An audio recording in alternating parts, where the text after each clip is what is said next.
Continuano le giornate sciasciane degli studenti del liceo Martin Luther King di Favara. Questa mattina gli alunni di diverse classi si sono dati appuntamento nella biblioteca Maurizio Carloni dell'istituto per continuare a parlare e discutere delle opere di Leonardo Sciascia.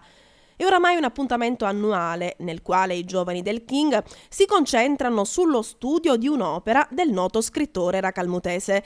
Quest'anno gli studenti del preside Pirrera, grazie alla Fondazione Sciascia di Racalmuto, esaminano l'opera Morte dell'Inquisitore. Oggi abbiamo il piacere di ospitare due personalità del mondo letterario che si occupano di Sciascia, il professore Morgante, che è il responsabile della Fondazione Sciascia di Racalmuto, e il professore Zino Pecoraro.